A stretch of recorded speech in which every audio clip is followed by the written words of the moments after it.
अगर आपको वीडियो अच्छा लगे तो लाइक करें, शेयर करें और चैनल को सब्सक्राइब करना ना भूलें। सभी गांव वाले उन दोनों को देखने लगे और बोले, इन दोनों के तो भाग्य ही खुल गए, क्योंकि खुद महादेव ने इनकी जोड़ी चुनी है। वहीं जुनून पूरी तरह हैरानी से खड़ी थी और वहीं हसरत के चेहरे पर सख्त भाव था, जैसे उसे कोई फर्क ही न पड़ रहा हो। उसी पल जुनून हैरानी से बोली, आपने अभी क्या कहा? मेरी और सर की शादी? नहीं, मुझे लगता है कि आपको कोई गलत फेमी हुई होगी। हम वो नहीं हो सकते हैं। महागुरु ने कहा, हमें पहचाने में कोई गलती नहीं हुई है, तुम दोनों ही बनोगे, शिव और पार्वती। यही महादेव का इशारा है। हसरत ने सख्त आवाज कहा, मुझे इन सब में विश्वास नहीं है और मुझे शादी करने में भी कोई इंटरेस्ट नहीं है, तो अपने महादेव से कहिए वो किसी और को चुन ले। वही जुनून परेशान होकर बोली, और मुझे भी शादी नहीं करनी और वो भी इनसे कभी नहीं, तो आप किसी और को ढूंढ लीजिए। वही गांव वाले इन दोनों की बातें सुनकर आपस में फूस फूसते हुए बोले, ये दोनों अपना किस्मत क्यों खराब करना चाहते हैं, जबकि खुद महादेव ने इन दोनों को चुना है एक दूसरे के लिए, और ये दोनों है कि किसी और को चुनने के लिए बोल रहे हैं। तभी हसरत ने कहा, हसरत सिंघानिया हूँ मैं, और मैं आपके महादेव के फैसले पर इनकार करता हूँ। हसरत के बात सुनकर महागुरु एक विश्वास के साथ स्माइल करते हुए कहा, तुम भले ही महादेव पर विश्वास नहीं करते, पर ये मौसम देख रहे हो, ये इशारा है तुम दोनों के लिए। तुम दोनों बस एक दूसरे के लिए बने हो और तुम कुछ भी कर लो, इससे भाग नहीं सकते हो, और ये महादेव की मर्जी है तो तुम चाह के भी कुछ नहीं कर सकते हो। महागुरु ने सरपंच से कहा, मुहूर्त निकला जा रहा है, इन्हें जल्दी तैयार करके लाइए। सरपंच महागुरु की बात सुनकर तुरंत अपने आदमियों और कुछ महिलाओं से कहा, हमारे पास समय नहीं है, इन्हें जल्दी तैयार करके लाओ। तभी सभी गांव वाले ने भी कहा, हाँ हाँ जल्दी तैयार करके लाइए, हमें शिव और पार्वती के दर्शन करने हैं। उसी पल जुनून बोली, पर जुनून की बात बीच में काटे हुए दादी बोली, परवर कुछ नहीं, तुम दोनों की शादी पहले ही हो चुकी है। क्या हुआ? वो शादी बस दिखौती के लिए हुई थी, पर जब किसी लड़की के गले में मंगलसूत्र और मांग में सिंदूर पड़ जाती है, तब वो शादी नकली नहीं होती है। और तुम दोनों की जोड़ी खुद महादेव ने चुनी है, तो मैं कौन होती हूँ उनके फैसले को इनकारने वाली। दादी आगे बोली, इन दोनों को ले जाइए। दादी की बात सुनकर जुनून का तो मुंह रोने सा बन गया और वहीं हसरत का चेहरा सख्त था। उसी वक्त उन दोनों को जबरदस्ती लेकर चले गए। कुछ देर बाद मंडल के एक साइड से हसरत रौबदार तरीके से चलते हुए आ रहा था। उसके हाथ में गुलाब की वरमाला था। हसरत ने बिल्कुल शिव की तरफ सिर्फ एक धोती पहना हुए था। उसके बाजुओं में और उसके गले में रुद्राक्ष से श्रृंगार किया गया था और हसरत के अपर बॉडी पर कुछ नहीं था, जिससे हसरत का अट्रैक्टिव सिक्स पैक साफ दिख रहा था। जब हसरत चलकर आ रहा था तब हवाएं तेज हो गई थी, जैसे खुद महादेव आ रहे हो। वही महागुरु हसरत को देखकर मुस्कुराने लगे और बोले, इस लड़के की चेहरे की तेज और चलने का आकर्षण बिल्कुल महादेव जैसा है। महागुरु ने दूसरी साइड देखा जहाँ से जुनून आ रही थी। जुनून ने पार्वती जैसे सफेद कलर की साड़ी और ऑन शोल्डर ब्लाउज पहनी हुई थी और उसके लंबे घने बाल खुले हुए थे। जुनून को भी बिल्कुल पार्वती जैसे ही श्रृंगार किया गया था। महागुरु जुनून को देखते हुए बोले, ये लड़की माता पार्वती जैसे रूप रंग और मासूम सा चेहरा है। महागुरु उन दोनों को देखकर मुस्कुराते हुए ऊपर देखकर बोले, हर हर महादेव। वहीं मंडप के एक साइड में हसरत और दूसरे साइड में जुनून खड़ी थी। वो एक दूसरे को देखते हुए सीढ़ियां चढ़ रहे थे। वो दोनों मंडप पर ही पहुंचे थे कि तभी व्हाइट कलर की 5-6 गाड़ियां गांव वालों की भीड़ से आ रही थी। वो गाड़ियां मंडप के पास आकर एकदम से रुक गई और उस गाड़ियों में से बहुत सारे हट्टे कट्टे गुंडे निकलकर मंडप को घेर लिया और एक गाड़ी में से ठाकुर निकलते हुए मंडप के पास खड़ा हो गया और गुस्से में कहा, मैंने कहा था ना मैं जल्दी आऊंगा। अरे ये क्या, मेरी बेइज्जती करने के बाद तुम दोनों यहाँ तो शादी कर रहे हो, पर तुम चिंता मत करो, मैं तुम दोनों की शादी नहीं होने दूंगा। तभी ठाकुर गुस्से में अपने आदमियों से कहा, इस मंडप को पूरा तहस नहस कर दो और उस लड़की को अपने साथ लेकर आओ। ठाकुर की बात सुनकर सभी गांव वाले हैरान हो गए और वहीं दादी को अब बहुत चिंता होने लगा। उसी पल सरपंच ने कहा, ठाकुर तुम ये क्या कर रहे हो? तुम्हें पता नहीं है कि यहाँ क्या चल रहा है और तुम हमारे गांव की इतनी सालों की परंपरा टूटने की कोशिश कर रहे हो। ये हम होने नहीं देंगे। ठाकुर ने गुस्से में कहा, मुझे अच्छे से पता है कि यहाँ क्या हो रहा है और मुझे इस परंपरा से कोई लेना देना नहीं है। ये तुम अच्छे से जानते हो। तुम मेरे और मेरे दुश्मन के बीच मत ही आओ, तो ये तुम्हारे लिए बेहतर होगा। सरपंच ठाकुर की बात सुनकर डर गया। वही दादी जुनून को ले जाने की बात सुनकर घबरा गई। उन्हें कुछ समझ ही नहीं आ रहा था कि वो जुनून को कैसे बचाए। ठाकुर अपना रोब जमाते हुए हसरत से कहा, मैं तुम्हें मार कर ही इस लड़की को अपने साथ हवेली लेकर जाऊंगा और अपने बेटे से शादी करवाऊंगा, और तुम कुछ भी नहीं कर पाओगे क्योंकि मेरे हट्टे कट्टे आदमी तुम्हें जिंदा नहीं छोड़ेंगे, और जहां तुम्हारा अंतिम संस्कार होगा वही मेरा बेटे की तेरे बीबी के साथ, अरे नहीं, अपनी बीबी के साथ सुहाग रात माएगा। वही ठाकुर की बात सुनकर हैरानी से गांव वाले तमाशा देखे जा रहे थे और जुनून का चेहरा पूरा पीला पड़ गया। वो हसरत को देख रही थी क्योंकि जुनून जानती थी हसरत उसे बचा सकता है, पर उसे उम्मीद नहीं था कि हसरत उसे बचाएगा। वही ठाकुर की बात सुनकर हसरत का चेहरा भयानक हो गया और सख्त मगर डरा देने वाली आवाज में कहा, अगर तेरे आदमियों के पास इतनी हिम्मत है तो बस जुनून को छू कर दिखा। अगर इन लोगों ने इसे थोड़ा भी छू लिया तो जुनून तुम लोगों की, अगर नहीं छू पाए तो मौत तुम लोगों की। हसरत की बात सुनकर ठाकुर ने गुस्से में कहा, जाओ उस लड़की को लेकर आओ।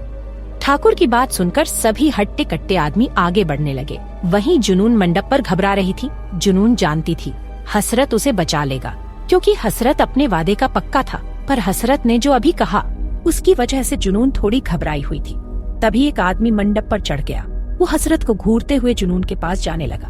हसरत बिना कोई रिएक्शन के चुपचाप खड़ा था और वही आदमी जुनून के बेहद ही करीब था।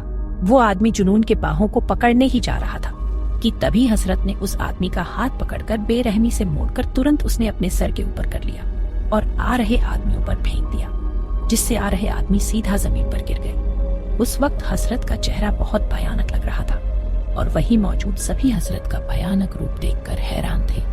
वही एक आदमी जुनून के ठीक पीछे ही था। उसका हाथ जुनून के 1 ही इंचेस पर था। वो बस पकड़ने ही वाला था कि उसी वक्त हसरत ने अपना पैर उस आदमी के मुंह पर धर दिया और वो आदमी सीधा जमीन पर गिर गया। हसरत ऐसे ही करते सबको मरने लगा और वही एक एक आदमी धनाशाही होकर कार पर गिर रहे थे तो कहीं भीड़ में। उसी पल हसरत ने एक आदमी के पेट पर इतनी जोर से लात मारा कि वो उड़ते हुए सीधा ठाकुर के ऊपर गिर गया और वही ठाकुर उस आदमी के नीचे दब गया और वो सब कुछ ही देर में कहराते हुए हसरत से डर के भाग गए। वो जैसे आए थे वैसे ही उल्टे पैर ठाकुर को लेकर भगा गए। वही गांव वाले इस माहौल को देखकर बिल्कुल शांत थे। वही महागुरु भीड़ में खड़े थे। उन्हें पहले ही पता चल गया था कि यहाँ क्या होने वाला था, इसलिए वो पहले ही साइड हो गए थे। महागुरु ने हसरत से कहा, तुम्हारा गुस्सा बिल्कुल महादेव जैसा है। अगर तुम्हें गुस्सा आ जाए तो तुम अपनी आंखों से ही जलाकर राख कर दो। महागुरु मंडप की ओर बढ़ते हुए कहा, मुहूर्त निकला जा रहा है। हमें शाम होने से पहले ही ये शादी करनी होगी, वरना इस गांव की परंपरा टूट जाएगी तो अनर्थ हो जाएगा। और तभी दादी की नजर मंडप पर पड़ी और परेशान होकर बोली, जुनून कहाँ है? दादी की बात सुनकर हसरत पीछे मुड़कर देखने लगा, पर जुनून सच में वहाँ नहीं थी। और वही सभी गांव वाले भी मंडप पर देखने लगे और बातें करते हुए बोले, दुल्हन कहाँ चली गई? अब ये शादी कैसे होगी? सुराइया चिंता करते हुए बोली, हाय राम, जुनून बिटिया अभी तो इसी मंडप पर थी तो कहाँ चली गई? कहीं ठाकुर ने उसे उठा तो ना ही लिया? हसरत इधर उधर देख ही रहा था कि उसकी नजर एंट्रेंस पर पड़ी, जहाँ जुनून शादी का मंडप छोड़कर भाग रही थी। तब हसरत ठाकुर के आदमियों से लड़ रहा था। तब सबकी नजरें बस हसरत पर ही टिकी थी और जुनून को एक मौका मिल गया हसरत और शादी से बचने का। जुनून लगभग एंट्रेंस पर पहुंच चुकी थी। तभी एक गांव वाले ने एंट्रेंस के पास जुनून को भागते हुए देखा लिया और एंट्रेंस की तरफ इशारा करते हुए चिल्लाकर कहा, दुल्हन शादी से भाग रही है। सभी गांव वाले और जुनून की फैमिली एंट्रेंस की तरफ देखने लगे और अगले ही पल एंट्रेंस पर सभी गांव वाले ने जुनून को घेर लिया और जुनून से बोले, हम अपनी गांव की परंपरा नहीं टूटने देंगे और ये महादेव की मर्जी है तो तुम्हें ये शादी करनी ही होगी। वही जुनून अपने सामने इतनी लोगों को देखा घबरा गई और बोली, देखिए मुझे शादी नहीं करनी है, मुझे जाने दीजिए। उसी पल एक महिला बोली, क्या दिक्कत है तुम्हें शादी करने में? जब बचाने वाला इतना अच्छा पति मिल रहा है तो क्यों भाग रही हो इस शादी से? ये बोलकर वो औरत और गांव वाले जुनून को पकड़कर मंडप पर लाकर खड़ा कर दिया।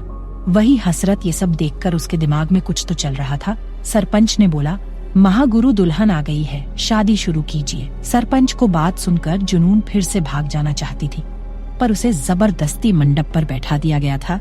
वहीं हसरत बिना कुछ बोले मंडप पर बैठ गया। जुनून ये देखकर हैरान हो गई। जो कुछ देर पहले इस शादी के खिलाफ था, और अगले ही पल अचानक ही उसके दिमाग में ऐसा क्या आया कि वो शादी करने के लिए मंडप में बैठ गया। वहीं शादी शुरू हो गई और कुछ ही देर में उन दोनों की शादी हो गई। जुनून को न चाहते हुए भी उसे शादी करनी पड़ी। महागुरु ने कहा, विवाह संपन्न हुआ और आज से आप दोनों पति और पत्नी हुए। ये बात सुनकर जुनून की आंखों में आंसू भर गए। वहीं हसरत के चेहरे पर कोई रिएक्शन नहीं था।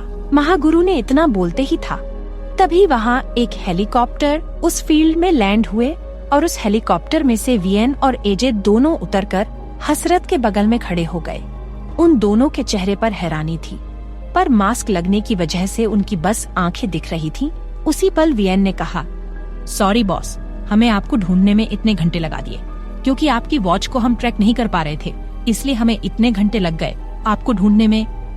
वही जुनून और हसरत अभी भी मंडप में बैठे होते हैं। उसी पल जुनून मंडप पर से उठ खड़ी हुई और गांव वालों, महागुरु और अपने दादी को गुस्से में देखते हुए बोली, आप सबको मेरी जिंदगी बर्बाद करके खुशी मिल गई हो तो मैं यहाँ से जा सकती हूँ। जुनून हसरत को घूरते हुए गुस्से में बोली, पहले आप इस शादी के खिलाफ थे, पर आपको अचानक ऐसा क्या हुए कि आपने मुझसे शादी कर ली और मुझे नहीं पता आपने मुझसे शादी क्यों की, पर मैं इस शादी को नहीं मानती हूँ और अब आपकी हेलीकॉप्टर आ चुकी है तो आप अपने रास्ते और मैं अपने रास्ते। जुनून इतना बोलते ही वहाँ से जाने लगी। वही हसरत मंडप पर से खड़ा हो गया और सख्त आवाज में जुनून से कहा, रुक जाओ, तुम कहाँ जा रही हो? शायद तुम भूल गई हो कि मैं तुमसे क्या कहा था कि तुम मुझसे भाग नहीं सकती हो, तो चुपचाप वापस आओ और मेरे साथ चलो। जुनून हसरत की बात को अनसुना करके आगे बढ़ गई। हसरत आपने बातों को अनसुना करता देख गुस्से में कहा, तुम्हें सुनाई नहीं दिया मैंने अभी क्या कहा, वापस आओ। फिर भी जुनून हसरत के बातों को सुने बिना आगे बढ़ रही थी। तभी हसरत गुस्से में आग बबूला हो गया और जुनून के पास जाते ही जुनून को अपने गोद में उठा दिया और अपने साथ ले जाने लगा। वही जुनून गुस्से में चिल्लाते हुए बोली, छोड़िए मुझे आपके साथ नहीं जाना। पहले आपने मुझसे जानबूझकर मुझसे शादी कर ली और अब मुझे जबरदस्ती अपने साथ ले जा रहे हैं। आपके अंदर दिल नहीं और किसी के इमोशन की भी कदर नहीं है, इसलिए आपको मैं बिल्कुल भी पसंद नहीं करती हूँ और न ही मैं आपको अपना पति मानती हूँ। जुनून लगातार बोले जा रही थी। वही हसरत को उसकी बात सुनकर गुस्सा आ रहा था, इसलिए उसे चुप कराने के लिए जुनून के ऊँट पर अपना ऊँट रख दिया और हेलीकॉप्टर में बैठकर वहां से निकल गया। और वहीं पूरे गांव वाले इतने हैरान थे कि उन्हें समझ ही नहीं आ रहा था कि आज उनके गांव में क्या रहा था। जुनून की फैमिली शॉक में खड़े थे। उसी पल सिराइयां हैरान होकर बोली, जमात जी तो बहुत सुपर फास्ट है,